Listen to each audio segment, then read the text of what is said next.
ఒకానొక కాలంలో ఎంతో ధైర్యం గల ఒక యువకుడుండేవాడు.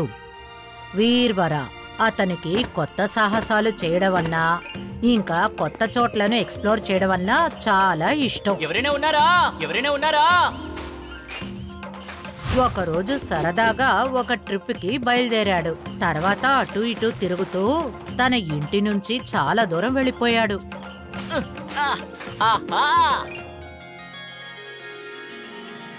ఈ చోటు ఎంత సుందరంగా ఉందో.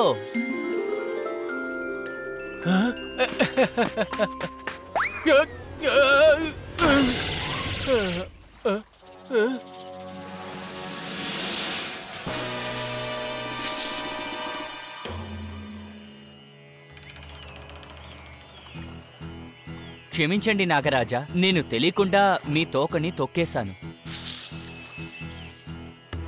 మీరు ఆవేశం తగ్గించుకుని నన్ను వెళ్ళనివ్వండి, లేకపోతే మీ ముందు నుంచి చిట్టికేసేలోపు తప్పించుకుని వెళ్ళిపోతాను. అలా వెళ్ళిపోతే మీ విషయం వృధా అయిపోతుంది. అలాగా? సరే అయితే మీ ఇష్టం.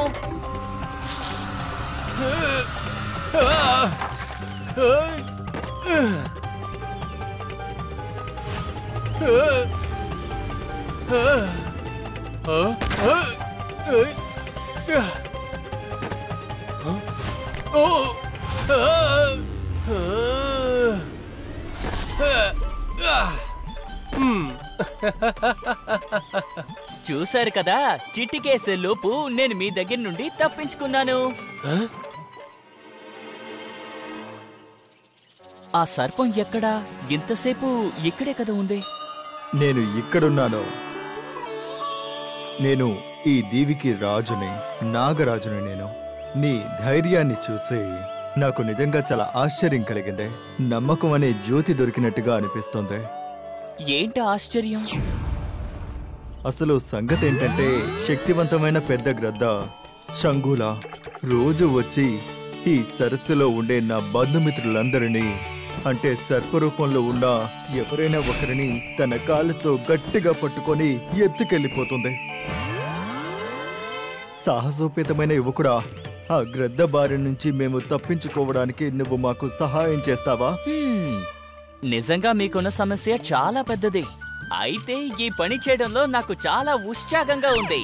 నేను మీకు ఖచ్చితంగా సాయం చేస్తాను. ఇది విని సర్పరాజు చాలా సంతోషించారు. తర్వాత వాళ్ళందరూ కలిసి గ్రద్ద జంగులాని తన వలలో చిక్కుకునేలా ఏర్పాట్లు చేశారు.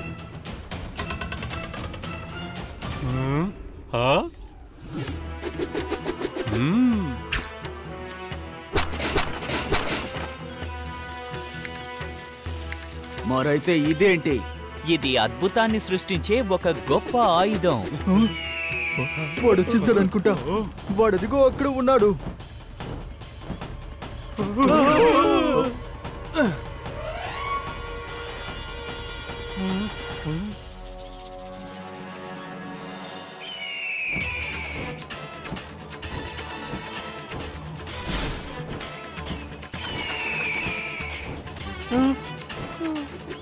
ఆఖరి ఆహ్వానాన్ని ఒప్పుకో.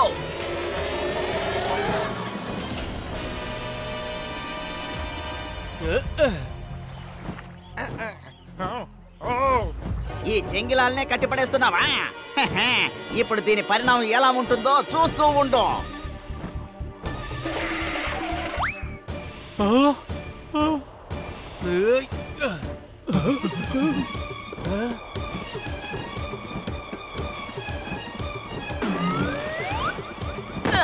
చూసావా, సమయం మారడానికి కొంచెం కూడా ఆలస్యం అవ్వదు. నువ్వు చాలా బాగా చెప్పావు.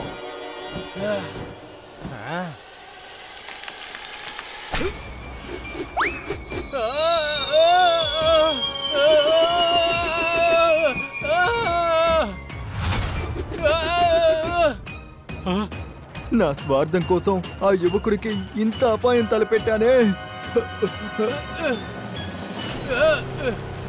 నువ్వెప్పుడు దాక్కోవాలి. నువ్వు దాన్ని ఎదుర్కోలేవు. మొదలుపెట్టిన తర్వాత ముగింపుని ఖచ్చితంగా ఇవ్వాలి నాగరాజా.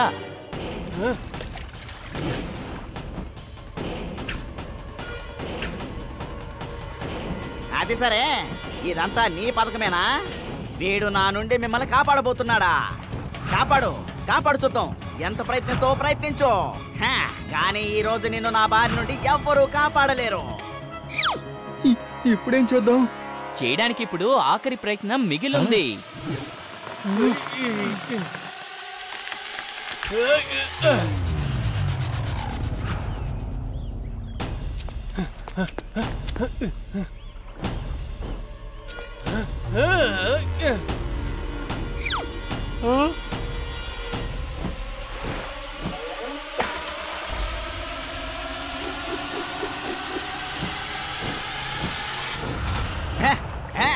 నువ్వు ఓడిపోయావు.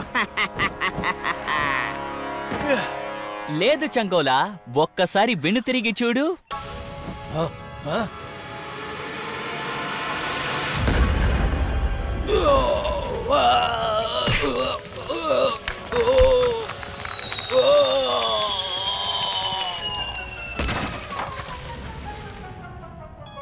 అద్భుతం!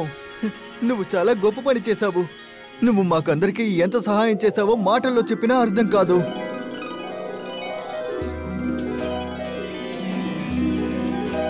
మేము అందరూ మీకు రుణపడి ఉన్నాం. మన ముఖ్య అతిథిని ఆహ్వానించడం కోసం ఏర్పాట్లన్నీ ఘనంగా సిద్ధం చేయండి.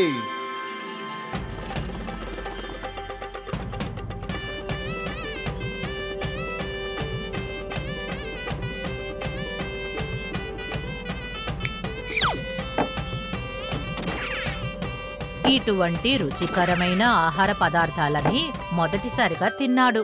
అటువంటి ఒక ఆహారమే, దాని పేరు గోధుమ హల్వా. అద్భుతం! సువాసన అదిరిపోయింది. భోజనం చేయండి.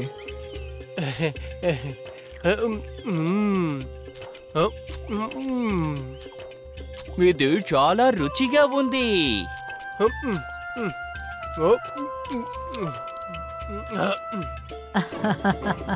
గోధుమ హల్వా సువాసన ఇంకా దాని రుచి వీర్వరాకి బాగా నచ్చింది.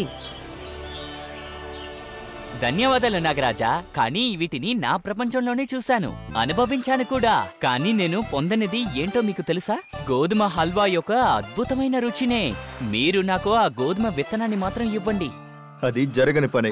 ఈ పునీతమైన ఆహారాన్ని మా ప్రజలకి తప్ప వేరే ప్రపంచానికి చెందిన వారికి ఇవ్వడం కుదరదు.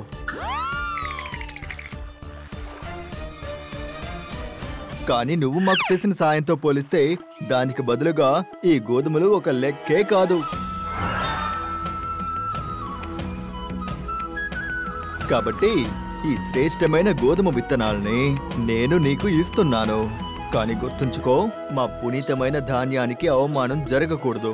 ఆ విధంగా ఎన్నడూ జరగదు. మీకు ధన్యవాదాలు.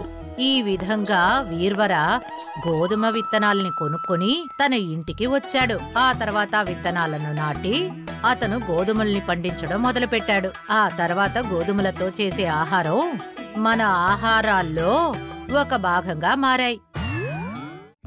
If you like this video, subscribe to our channel Murthy Media.